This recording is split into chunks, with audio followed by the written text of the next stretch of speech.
Practical Anarchy, A Guide to Self-Determination, Dickie Dredd. Section 66. The Logic of a Resource-Based Society. At the core of a resource-based society is a simple but radical shift, replacing exchange with access. Under capitalism, everything must pass through the gate of money. You cannot meet your needs without first securing tokens of value. Even barter, as argued earlier, is simply money by another name, a transactional mindset that locks relationships into exchange. A resource-based society abandons this logic. Instead of asking what you can pay, the question becomes, what do you need? And how can resources be shared to meet this sustainably? This reframing also reshapes psychology. In an access model, scarcity is not the default assumption. Abundance, not unlimited, but sufficient and shared, becomes the guiding principle. Food, shelter, healthcare, energy and knowledge are provided because they are human rights, not because they generate profit. Technology and abundance. Technological development makes this vision more feasible than ever. Automation and AI promise to reduce drudgery. Renewable energy and potentially energy from nuclear fusion offers near limitless supply once infrastructure is in place. And digital systems already allow for coordination of vast networks without central command. Yet, as we saw earlier, and we warned when we discussed surveillance capitalism, technology in the hands of corporations and states becomes a tool of domination rather than liberation. When speaking of nuclear power, it's vital to distinguish between fission and fusion. Fission, the splitting of heavy atoms like uranium and plutonium, has been the foundation of nuclear energy since the 1950s. It provides reliable baseload electricity, but at enormous costs. Radioactive waste remains dangerous for tens of thousands of years, requiring storage systems that no state has yet proved fully secure. The technology is also tightly entangled with the production of nuclear weapons, making every fission program a potential proliferation risk. The dangers are not theoretical. In 1986, Chernobyl disaster in Ukraine spread radiation across Europe, displacing hundreds of thousands and leaving a lasting exclusion zone. The 1979 partial meltdown at 3 Mile Island in the US eroded public trust in nuclear safety, and the 2011 Fukushima disaster in Japan reminded the world that even advanced economies are vulnerable when natural disaster collides with centralised high-risk technology. Each of these cases illustrates how accidents can render vast areas uninhabitable and impose multi-generational health and environmental costs. Fusion, by contrast, aims to replicate the energy of the stars by fusing light atoms like hydrogen into helium. In principle, it offers near limitless energy with minimal radioactive waste and no long-term proliferation risk. Yet fusion remains experimental. Projects like ITER in France and the National Ignition Facility in the US have made technical breakthroughs, but commercial reactors are still decades away, if they arrive at all. The danger is that fusion is held up as a technological salvation, while carbon emissions continue unchecked in the present. The difference matters for anarchist critique. Fission's history demonstrates how centralised, high-risk infrastructures are bound up with state power, secrecy and militarisation. Fusion holds more promise, but only if it is developed as part of a commons, distributed, transparent and accountable, rather than another corporate state monopoly.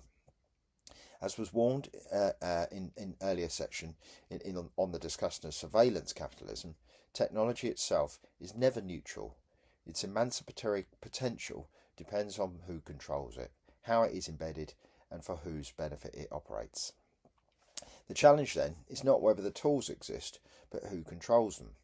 In a resource-based society, technological innovation will be directed toward reducing labour and ecological damage, rather than maximising profit. This echoes older communal logics, where survival was guided by seasonal rhythms and ecological balance, rather than extraction without limits. The Venus Project and similar visions. One of the most widely discussed attempts to imagine a money-free world is the Venus Project, founded by futurist Jacques Fresco and discussed earlier. Drawing on systems theory and cybernetics. Sorry, turn the bloody phone off.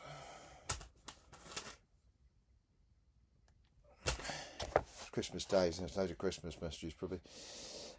Systems theory and cybernetics, Fresco argued that the Earth's resources could be managed scientifically rather than through markets or politics.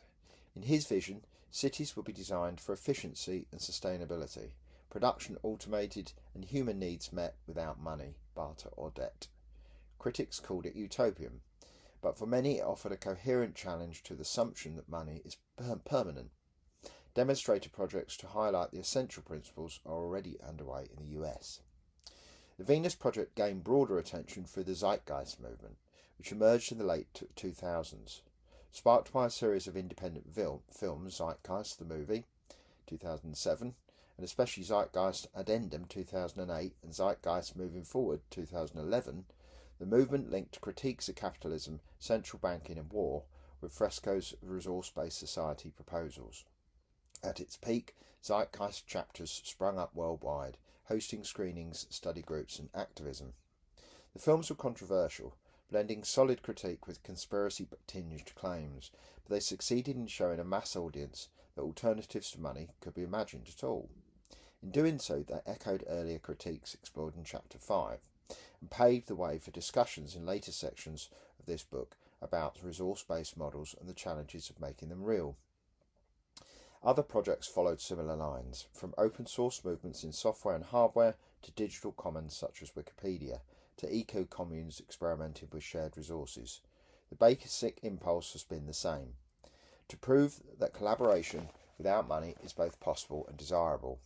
The Venus Project and Zeitgeist may not yet have delivered a ready-made system, but they keep alive the radical claim that money is not inevitable, and that resource-based societies can exist if we choose to build them.